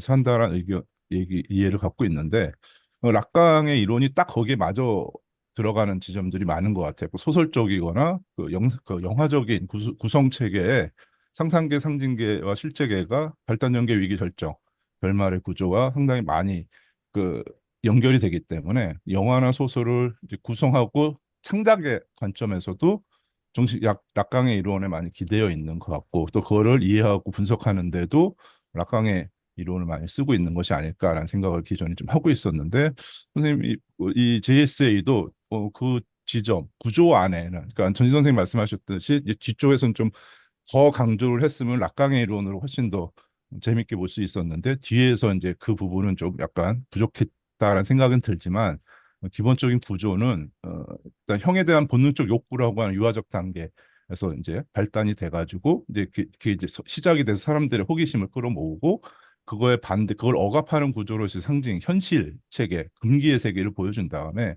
그 욕구와 욕망이 서로 부딪히고 실패하고 현실적으로 갈등을 통해서 미끄러진 현상으로서 실제계를 이제 보여주려다가 끝부분에서 조금 더 강조를 했으면 훨씬 더 재밌었을 거다라는 생각이 좀 들었습니다. 이런 내용을 좀 전제로 해서 두 가지 관점에서 좀 이야기를 하고 또 궁금한 점이 있는데요. 말씀드린 대로 전신 분석학은 콘텐츠의 구조와 구성의 틀을 제공하주는 되게 이론적인 이해 방식이라고 생각이 들고 이런 서사적 구조를 통해 의미를 재현하는 소설과 영화의 특징 중에 하나인 것 같습니다. 근데 이거는 지금 텍스트를 중심으로 재현하는 방식이 시와 소설이 있고 이미지를 중심으로 재현하는 방식이 사진과 영상이 있다고 하면은 또 이게 사진은 시적이고 영화는 소설적이라고 하는 또 서로 교차되는 그 장점, 그 공통점들이 좀 있는 것 같습니다. 그래서 또 다른 또 미디어를 봤을 때는 이제 전시를 보면은 전시도 하나의 기록 매체로 볼 수가 있다고 생각이 되는데요. 역사 전시는 상상계와 실제계를 최대한 거세하려고 하는, 그러니까 상징계 안에서만 서사를 하고자 하는 특징이 좀 있는 것 반해서 미술 전시는 상상계와 실제계를 지향하는 상징계로 구성되지 않는가 뭐 이런 생각도 미술 비평하면서 좀 생각을 좀 했습니다. 네. 그래서 그럼 어떤 미디어를 어떻게 미디어는 앞에서 말씀들을 해주셨지만 미디어는 다 고유의 문법체가 다르기 때문에 의미를 재현하는 방식과 그거에 맞춰서 분석하는 방식, 의미를 전달하는 방식이 다른데요. 그 소설과 영화가 정신분석 의미 구조를 되게 그 유용하게 사용할 수 있는 미디어라고 했을 때 그거보다 더 많은 뭐그 테사 모리스 스즈키가 얘기했던 여러 가지 미디어, 기억의 미디어들 속에서 아까 말했던 시도 있고 여러 가지 만화도 있고 인터넷도 있는데 그전 다른 미디어 안에서 정신학적, 전신분석학적 의미 구조를 가질 수 있는 기록 매체는 또 어떤 게 더 있을까? 그런 생각을 좀 해봤고요. 두 번째는 앞에서 말씀드린 것처럼 영화는 아주 정신분석학적인 구성 체계를 갖고 분석의 대상이 될 수가 있다고 생각이 들고 지금 JSA보다 저도 다른 영화 예를 들어서 기생충이라는 영화의 지하 세계 같은 경우는 사회적 무의식의 공간이자 트라우마의 공간이고 또 실제계를 의미하는 것 같습니다. 그리고 또 5.18을 주제로 재현했던 영화 꽃잎이나 박하사탕도 이제 그렇게 보이고요. 그 서구 역 같은 경우는 양들의 침묵은 아주 노골적으로 전신분석하고 드러내면서 의미를 끌어가는 2차 세계대전의 트라우마들을 이제 이야기하는 것 같습니다. 역사적 사건, 특히 비극적 역사적 사건을 배경으로 한 영화에서 이런 것들이 더 두드러지는 것 같고, 비극은 상징계나 상상계에서 이야기할 수 없는 영역들이 워낙 많기 때문에 실제계나 트라우마 혹은 무의식을 통해서 이야기할 수밖에 없는 지점들이 있어서 더 그런 것 같습니다. 그래서 JS 외에 미학적이고 내용적인 영역에서 정신분석학적 구조를 내용의 기본 구성 틀로 채택하고 있는 영화나 혹시 소설은 더 뭐가 있을지 조금 더 궁금해서 여쭤보고 싶습니다. 네, 이상입니다. 감사합니다. 저의 지평을 넓혀주시고 어떻게 보면 정신분석을 좀 비껴가야겠다 이렇게 생각을 했었는데 이걸 좀 더 연구하면은 더 많은 보물이 있겠구나라는 생각을 좀 하게 됐습니다. 정신분석의 구성과 틀 이렇게 하기에는 참 좋다고 말씀해 주셔서 뭐 기생충 영화를 분석한 거, 양들의 침묵 분석한 것을 설명해 주셨는데 저는 이제 그런 것도 좀 더 보면서 이렇게 한번 더 다듬어 보려고 합니다. 제가 이제 좀 나중에 찾게 됐는데 이 JSA에 관련된 소논문이 한 50편 정도 나와 있고 이거에 관련된 학위 논문도 한 50편이 있더라고요. 물론 거기는 이제 영화 관련된 것도 많이 있고 문학만 된 건 아니고요. 그래서 생각보다 많이 연구가 됐구나라는 것을 봤습니다. 그러면서 또 이제 방금 얘기한 대로 이 정신분석으로 영화를 분석한 게 꽤 많이 있으니까는 그런 걸 좀 참조해서 내가 뒷부분 약했던 부분을 더 보완한다든지 실제에 대한 어떤 해석이나 이런 것들을 좀 갖고 와서 보완하고자 하겠습니다. 또 한 가지 시와 소설이 다르듯이 사진과 영상이 다르다고 말씀해 주셨고 시는 사진하고 비슷하고 소설은 영상하고 비슷하다고 말씀해 주셨는데 이거는 저는 정말 생각지도 못하고 있었던 것이었거든요. 그래서 만약에 시와 사진이 비슷하면 어떤 면을 비슷한지 이런 기록 매체적 측면에서 좀 더 연구하는 것도 아마 의미가 있지 않을까 이렇게 생각을 하고 있습니다. 그래서 논평해 주신 걸 바탕으로 해서 다시 한번 더 생각을 가다듬고 정말 이 락강의 생각을 버릴 것인가 아니면 좀 더 파고 들어가서 뭔가를 더 캐낼 것인가 좀 더 고민하면서 공부해 보도록 하겠습니다. 좋은 비평 감사드립니다. 네, 네, 두 분 다 고생하셨습니다. 네. 자, 그래서 이제 네 분의, 네, 그 토론이 다 끝났는데요. 저희가 조금, 네, 시간적인 여유는 있습니다. 그래서 혹시 추가로 더 질문하고 싶은 게 있으시거나 아니면은 지금 참여하신 분들 중에 질문이 있으면은 한 몇 분만 질문을 해주시면 어떨까 싶습니다. 제가 한 말씀 하겠습니다. 뭐 특별히 질문할 것은 없는데요. 아까부터 저기 메시지가 제 이름을 밝히라고 왔어. 제가 9세대라서 이거 어떻게 칠 줄을 몰라서 저는 그 한국연구재단의 학술 교수로 있고 이름은 박호진입니다. 박호진이고 네 그리고 안데스 철학을 공부하고 있습니다. 그래서 오늘 뭐 발표자나 토론자님 말씀을 들으면서 저는 사실 그 영화를 굉장히 저는 가볍게 봤기 때문에 영화에 비해서 너무나 참 그 과한 토론과 발표다라고 생각을 했었는데 또 뭐 그런 논문이 많이 있다 그러니까 참 세상 잘 들었고요. 제가 하나 궁금한 거는 이제 김 선생님한테 아니 발표자라기보다는 토론자 김 선생님한테 궁금한 것이 사실은 아까 이제 앞에서 얘기하시면서 감독님이 아마 생각을 못 하셨을 것 같은데, 그, 남성성을 여성성으로 대체함으로써 어떤 페미니즘적인 것이 들어있지 않겠는가라고 얘기를 하셨는데, 감독님이 그렇게, JS 감독님을 무시하는 건 아니지만 그렇게 깊게 생각을 하셨을지.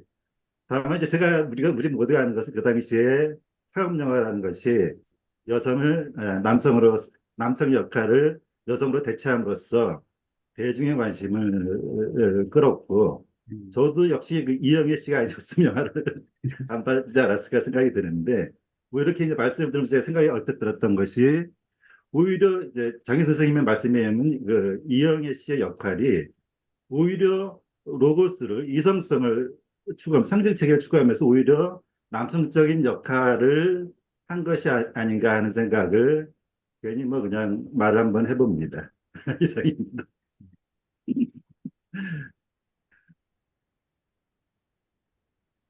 뭐 김태철 선생님 제가 하셔도 좋고 말씀을 뭐 다른 분 드려야 하셔도 되나요? 좋고 네네네. 네.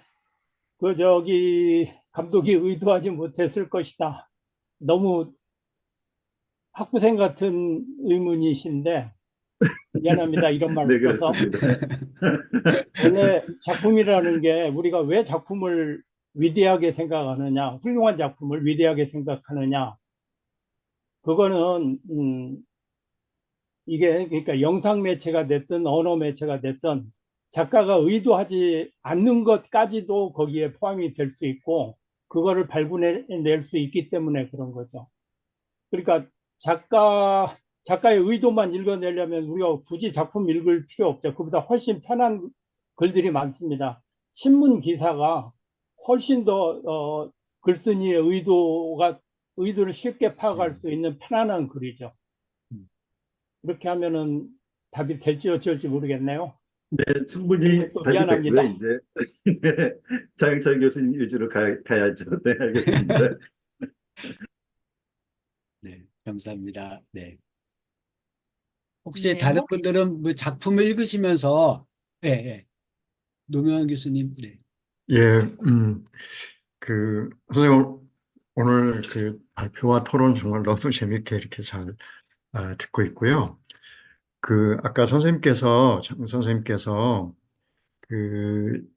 이제 이 창작 활동에, 그리고 이제 한류의 이제 그 보고다, DMZ가 이제 그런 말씀을 하셨는데, 이제 거기하고도 좀 관련될 것 같고요. 이렇게 보면, 지금 JSA 영화가 지금 이제 현재 분단된 상황에서 어떤 그 통일에 대한 욕망이 있겠고, 또 다른 한편에서는 그냥 이렇게 하나로 되어서 살았는데 어떻게 이제 그 형제 간에 싸워야 된다거나 뭐 이렇게 이제 특별한 경험을 하죠. 우리 그 태극기 휘날리며 라든지 뭐 이렇게 보면 보통은 상상할 수 없는 이제 그 가족들이 이제 서로 적이 돼서 싸우는 거라든가, 그럼 계속 가족이면서 또 적이면서, 그러니까 그런 어떤 다양한 형태의 이제 기억들이 그 6.25 전쟁과 그 이후에, 근데 그게 단순히 6.25뿐만 아니라 이제 지난번에 이창수 감독이 보여준 것은 이제 1960년대 이미 또 전쟁이라고 할 만큼 남북관계에 DMZ에서 그렇게 서로 싸웠고 뭐 이제 그런 것들을 이렇게 보여주셨는데, 그러니까 우리가 보통은 경험하기 힘든 어떤 그런 가족이 적이 돼서 이렇게 싸우고 또 전장에서 만날 수도 있고 이제 이런 그러한 상황, 이제 그거에 대한 다양한 기억들, 그러니까 그런 기억들을 생각해 보면 JSA가 또 어떤 그런 것을 어떻게 상징적으로 이제 보여주는 어떤 그런 것으로 좀 생각을 해볼 수 있겠고요. 이제 그러면서 또 오늘 다루어진 이미 이제 분단된 상황에서 어떤 이제 하나 되기 위한 어떤 욕망, 그런데 그게 하나 되는 것이 그냥 당연할 것 같은데 왜 당연한 생각을 하다 보면 거기에 또 이제 비극이 또 일어나는 어떤 아까 촛불 하나가 다 불태워버릴 수 있는지 그런 것을 생각할 수 있겠고, 이제 그런 의미에서 이 그 DMZ라고 하는 것은 보통 우리가 경험하기 어려운 그러한 이제 그 경험들이 축적된 것. 어찌 보면 그 영화에서 나오는 밤에 병사들이 이렇게 오고 가면서 보이는 어떤 그 생태적 환경이라고 하는 것도 어찌 보면 그 이제 무시무시한 것인데 또 달리 보면 아름다운 뭐 이제 그런 이제 그것은 그 어떤 이제 6.25 이후에 어떤 분단 이후에 비극 속에서 지금 어떤 그 DMZ 생태가 이렇게 그 만들어져 있는 어떤 인간의 발이 닿지 않으면서 정말 보통은 볼 수 없는 그러한 생태 환경이 만들어진 어떤 이제 그런 것도 또한 그 비극과 더불어 그러한 것이 나타나 있는 것을 이렇게 좀 볼 수 있을 것 같고요. 그러니까 이제 그런 모든 것이 근데 이것이 어떤 남북의 문제, 한국만의 문제가 아니라 어쩌면 저는 아까 이제 중립국 참여 이제 그 문제를 이게 이제 세계적인 문제다. 이제 그렇게 하고 또 사실 6.25 전쟁이라고 하는 게 어떻게 보면 세계 전쟁이었죠. 냉전 시대에 이제 그러한 차원의 어떤 그런 뒤얽힘에 대한 영화로 보고 이제 그런 뒤얽힘을 아까 상징계로 이렇게 좀 볼 수 있겠고 또 그러한 상징계에서 무언가를 좀 해결해 보려고 추구하는 것이 약간 미끄러짐으로 그러니까 오히려 더 비극을 이뤄내는 정말 어떤 살얼음판의 어떤 그런 거. 그래서 이제 그런 의미에서 DMZ 자체에 대한 어떤 그런 전반적인 상징성을 한번 우리가 보고 또 한번 우리가 선생님께서 지금 해주신 라강의 어떤 정신분석학적으로 한번 볼 수 있겠고, 그러니까 이제 이러한 경험을 직접 경험한 또 간접 경험한 또 그때의 기억들을 또 어른들이 이렇게 들려주시는 것으로 또 공유도 하고 또 이제 여러 다양한 측면으로 또 이제 창작이 이제 이루어져서 우리가 이렇게 공유를 해오고 이제 그런 차원에서 이 비극은 선생님께서도 강조해 주신 어떤 창작의 어떤 보고가 될 수 있는 또 앞으로도 그런 게 될 수 있는 이제 이런 측면에서 아까 전진성 선생님께서 역사를 이렇게 한다고 하는 거, 역사 서술을 한다고 하는 거, 그래서 역사를 만드는 거, 이제 그것이 그 자체가 왜곡일 수 있다 하는 걸 저는 이제 이렇게 이해를 해봤는데요. 한계 짓는 거, 그러니까 어느 하나의 관점으로, 어느 한 매체로, 또 어느 한 것으로 그 역사를 이제 한계 짓는 거, 그것이 그거 자체가 왜곡일 수 있는 거 아닌가.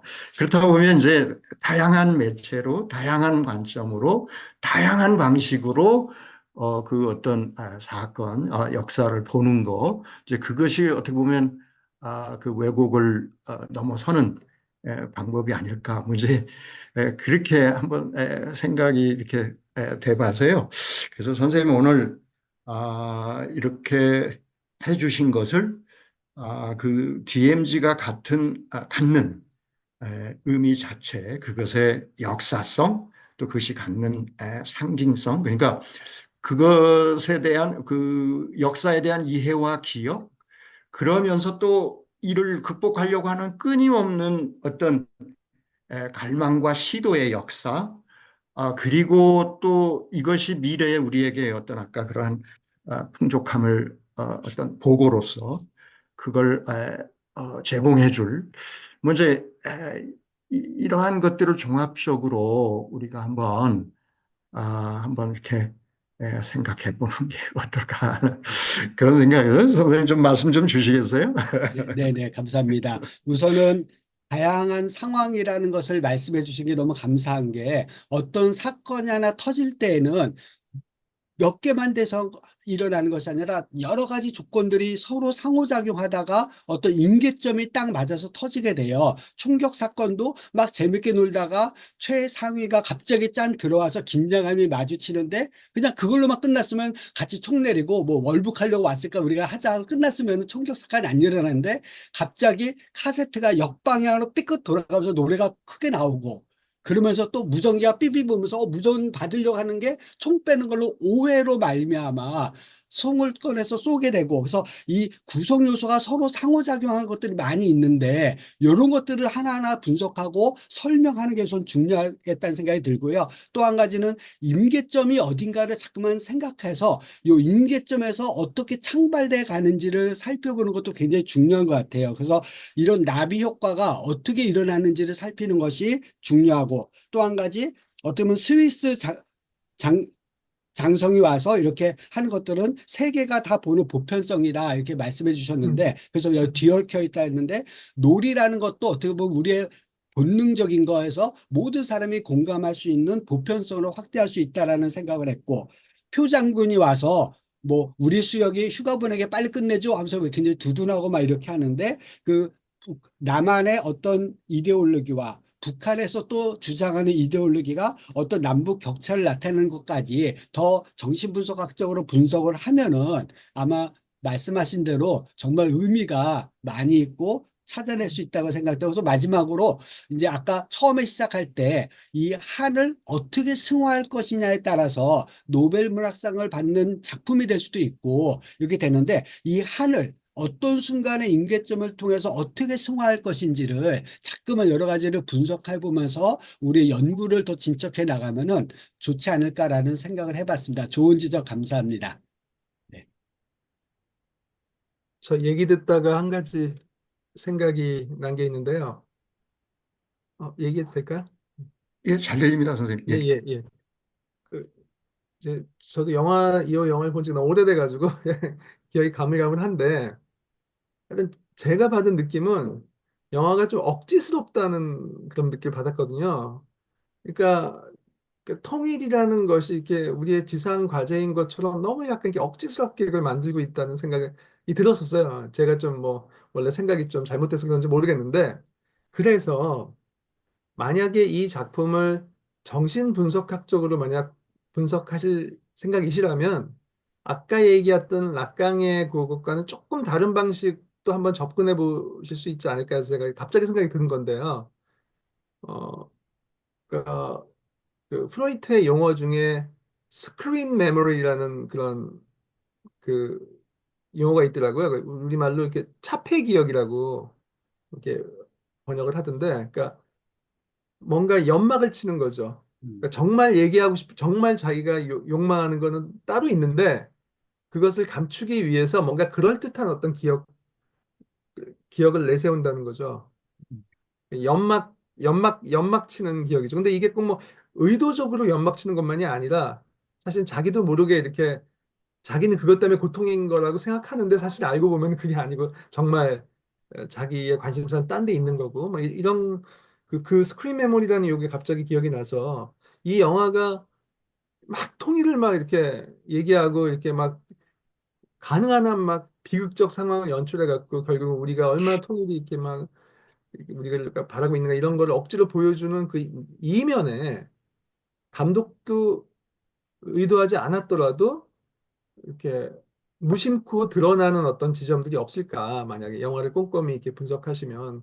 그래서 오히려 그런 통일이라고 하는 겉으로 내세운 스크린 메모리 이면에 정말로 이 영화에서 보여지는 어떤 한국인들의 어떤 트라우마라든가 어떤 예를 들면 폭력의 트라우마일 수도 있고 하여튼 그건 모르겠는데, 그런 식의 관점으로 혹시 분석해 보면 혹시 조금 또 하나의 좀 가능하지 않을까 생각이 갑자기 들었습니다. 네. 네. 네, 감사합니다. 정말 프로이드의 어떤 방어 기제라든지 회피라든지 이런 걸 통해서 이 작품에서 그런 방어는 뭐가 나온지를 보는 것도 굉장히 좋을 것 같습니다. 또 영화가 어색하다고 느껴지는 게, 원래는 순차적으로 쭉 서술에 나가면 좀 덜했을 텐데 이거를 5장면으로 잘랐어. 이렇게 자르면서 회고하고 또 다시 가고 막 이렇게 하다 보니까는 아마 어쩌면 어색하다라고 생각이 되는데, 아마 영화는 현실감을 더 강조하기 위해서 그 잘라서 그 장면을 이렇게 보여주고 그다음에 뭐 아마 이렇게 하지 않았나 생각이 드는데, 하여튼 방어 기제 아니 회피 뭐 차피기어 이런 쪽도 한 번 더 공부를 하면서 어떻게 적용할지 공부하도록 하겠습니다. 네, 감사합니다. 네. 혹시 뭐 놀이를 이렇게 나눠 놓은 거라든지 이런 것들은 너무 억지스럽지 않았는지, 예, 그다음에 뭐 또 다른 뭐 영화를 분석할 때 이런 것 좀 이상하지 않았는지 뭐 우리 참석하신 분들도 이렇게 질문해 주시면은 고맙겠습니다.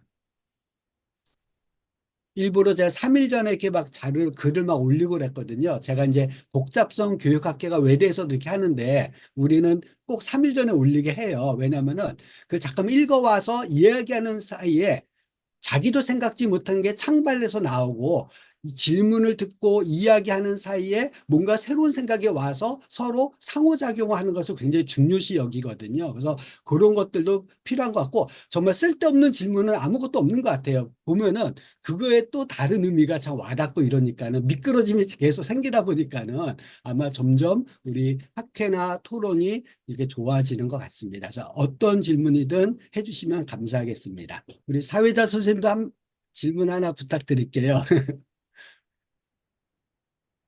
이수경 네, 교수님, 네. 네, 고민해 보겠습니다.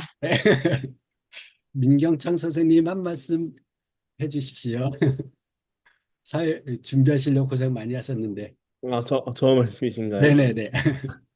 아니, 뭐 준비한 건 따로 없었고요. 그냥 회의방 저 좀 고민해봐야 될 것 같은데 네네. 주제가 네. 공부해오던 주제가 아니어서 네.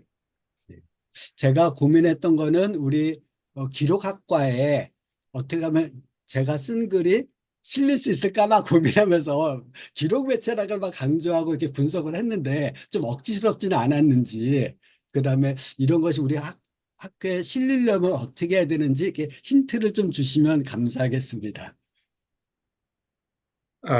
제가 말씀드릴까요, 선생님? 네네네.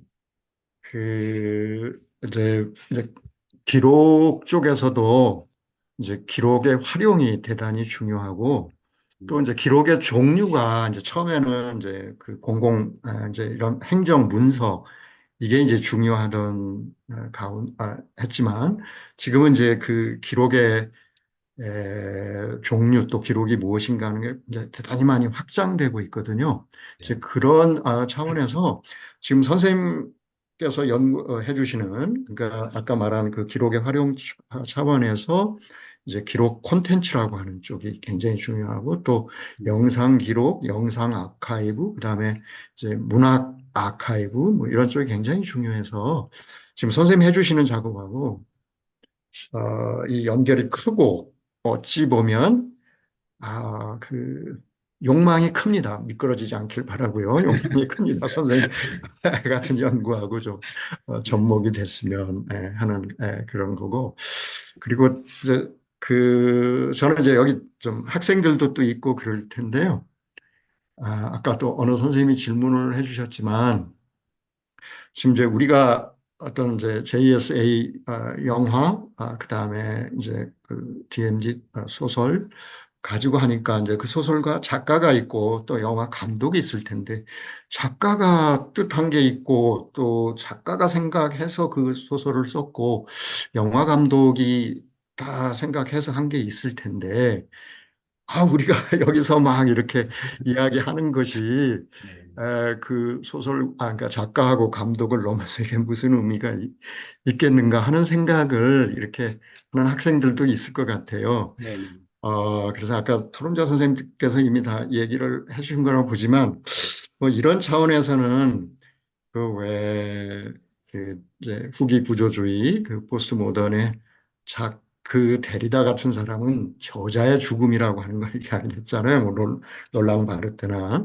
그건 그만큼 우리가 저자나 감독이 해주는 뭐 거기에 그것을 우리가 흡수하는 것이 아니라 이제 그것을 소재로 해서 우리는 또 다양한 우리의 이해 방식 또 우리의 이것을 엮어서 또 우리가 새로운 것을 만드는 이제 그런 차원으로 볼 때, 그런 것이라 볼 때, 자크 데리다의 저자의 죽음 같은 경우는 오늘 엄청 중요한 메시지 같아요, 여기에서. 이제 그러고 또 실제 우리가 굉장히 우리는 지금 창의적인 서로 창의적인 발표를 듣고 또 질의응답을 이렇게 하면서 토론을 하는데요. 이제 이런 속에서 우리는 또 새롭게 만들어가고 또 새롭게 넓히고 이제 그런 의미에서 의미가 큰 거다 생각을 하면 우리 학생들도 보다 더 좀 풍부하게 공부할 수 있지 않을까 해서 좀 말씀을 더 드려봅니다. 이제 그런 의미에서 그 선생님과의 이 기록 쪽에서의 협업, 역사 쪽에서의 협업 앞으로 어마어마하게 이게 바람직한 방향으로 가는 것이고 그것이 소위 이제 공공 역사라고 하는 차원에서 더 이렇게 접합이 되겠습니다. 공공 역사를 더 공유하면 좋겠는데요. 예, 네, 예, 감사합니다. 선생님. 네, 감사합니다. 네. 선생님, 저는 이제 개인적으로 아까 이제 토론하시는 분들이 제가 의문을 가졌던 거에 대해서 조금 많이들 이렇게 질문을 해주시고 답변이 오가서 조금 많이 해소가 됐는데, 이제 조금 이제 굉장히 이거 쓰시느라 고생 많이 하셨잖아요. 더군다나 이거를 락강이 너무 어려운 부분이라서 정말 이거를 이제 실제계까지 한다는 것 자체가 굉장히 많이 고민하시고 이러셔가지고 접근을 하셔가지고 그거에 대해서는 진짜 너무 많이 고생하셨다라는 생각이 들고요. 근데 정말 이거를 이게 마지막에 이제 뭔가 조금 락강 분석에서 뭔가 조금 부족하지 않을까라는 생각은 네. 계속 있었는데 아까 이제 김태현 선생님이 유아적 단계에서 억압에서 실제계로 가서 이제 어떻게 좀 실패하는 거를 이렇게 조금 더 구체적으로 분석하면 되게 좋을 것 네. 같습니다라는 그 말에 되게 많이 공감이 됐어요. 그래서 네. 이렇게 노력하셔서 하셨으니까 네. 이런 것들만 조금 더 이렇게 하시면은 되게 재밌는 논문이지 않을까라는 생각이 들었어요, 선생님. 네. 네. 너무 고생하신 것 같으세요. 이게 지금 퇴직하셨는데 이런 논문을 이렇게 막 쓰시고 하신다는 게 너무 대단하시다라는 생각이 듭니다. 네. 감사합니다. 버리지 않고 살리도록 노력하겠습니다. 네. 보통 이게 하다 보니까는 단절적 프로세스에 의한 어떤 창발 이런 그 도표가 어떤 것을 분석할 때 참 많이 도움이 되더라고요. 물론 이제 어떻게 보면 기계적이지만 표를 먼저 딱 그려놓고 여기다가 이게 임계점에 해당되겠네. 이런 창발이 일어나네. 이렇게 좀 갖다 붙이다 보면은 그 전에 안 보였던 것들이 의미가 막 이렇게 생기는 것 같더라고요. 그래서 이 단절적 프로세스 이 도구가 아마 사용하시면은 훨씬 더 많이 이게 와닿는 도구이지 않을까라는 생각이 듭니다. 그다음 또 한 가지는 이 창발이라는 말이 참 애매한데 정말 창발은 거시 세계에서도 일어나지만 작은 미시 세계에서도 막 일어나는 것 같아요. 그래서 좀 더 깊이 들어가서 이 작은 세계에서도 어떤 변화가 생기는지 창발이 너무 거창할까 어떤 변화가 생기는 지점이 어딘지를 살피면은 아마 이런 표가 미시적인 연구에도 도움이 되지 않을까 이렇게 생각을 합니다. 뭐 제가 말씀드릴 것은 이제 다 드린 것 같습니다. 그래서 사회자님이나 우리 이제 마무리해 주시면 고맙겠습니다. 네, 오늘 네, 토론자분이랑 발표자분들 너무 많이 고생하셔서 다시 한번 감사드리고요. 일단은 저희 주인장이신 노병환 선생님께서 네, 마무리를 해주시겠습니다. 네, 예, 아까 말씀도 많이 드렸고요.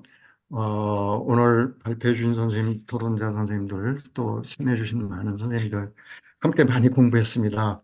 앞으로 이어서 다양하게 우리가 공부하고 생각해 가고 또 우리 서로 네트워크를 이렇게 이루어가면 좋겠습니다. 감사합니다. 네, 네, 감사합니다. 고맙습니다. 네, 수고하셨습니다. 백 선생님 언제 네. 개인톡 좀